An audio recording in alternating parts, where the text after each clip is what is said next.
The reason I wanted to talk about roll, slide, and glide is when we get to the shoulder, it's important you understand one of the things that's going on.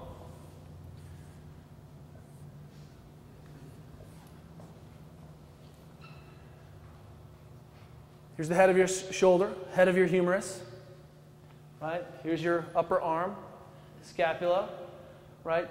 The glenoid, which is that kind of concavity that holds the joint. And remember that this is roughly, theoretically, we said it's the size of a golf ball, and this in relationship would be a dime. That's how much overlap there is between shoulder socket and shoulder, bone-on-bone kind of interface. The rest of this is made kind of beefier by a big labrum, which is just fibrocartilage that creates a little bit of a bigger shelf. Does that make sense?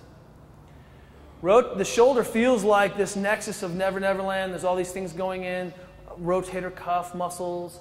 You know, thinking about the shoulder, for starters, let's just think about the motions.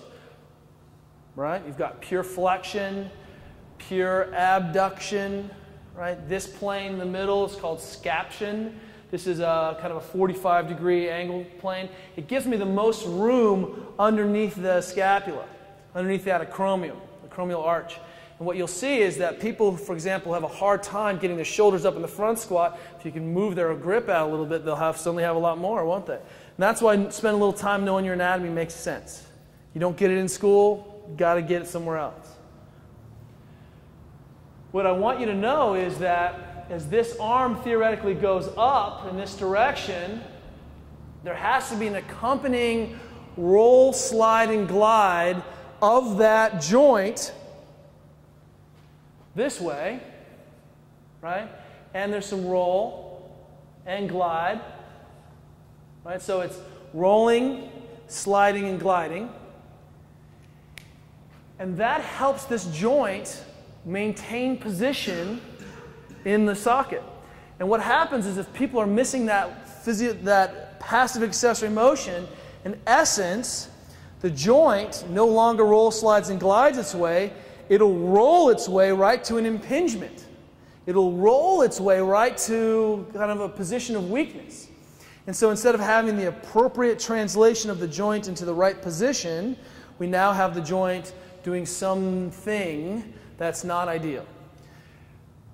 Made worse by bad muscle restriction, pushing me in there, whatever it is.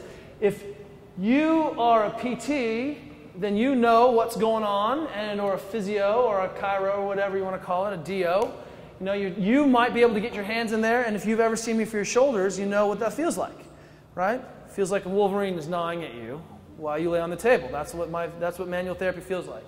But what we're doing is restoring motion in this joint capsule and in the associated tissues around it. You can't affect that, but what you can take off the table is making sure people are open in all of those ranges. Does that make sense? Next time someone has hot shoulders from doing something and being overhead too much, and they come back the next day and they're like, oh, my shoulders are sore. Ask them how many times they iced that night, and they'll say 0.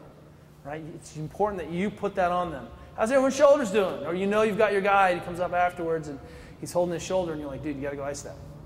And the mechanism is that scapula for chronic, just classic impingement is stiff for whatever reason, and the arm rotates up and bangs into that, top of that kind of that socket, and it pinches the biceps tendon, it pinches the supraspinatus, it pinches the bursa underneath there with that sac of fluid acting like a bag to kind of keep everything lubricated and moved and soft. Right? And now you've just got that stuff wicked hot in there, and now it doesn't matter. So now you've taken a little tiny space that had to work at its maximum tolerance, and you just packed it full of an inflammatory soup. No wonder it hurts to go overhead. Right? So how do we deal with impingement?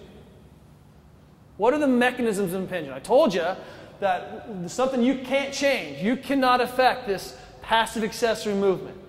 Right?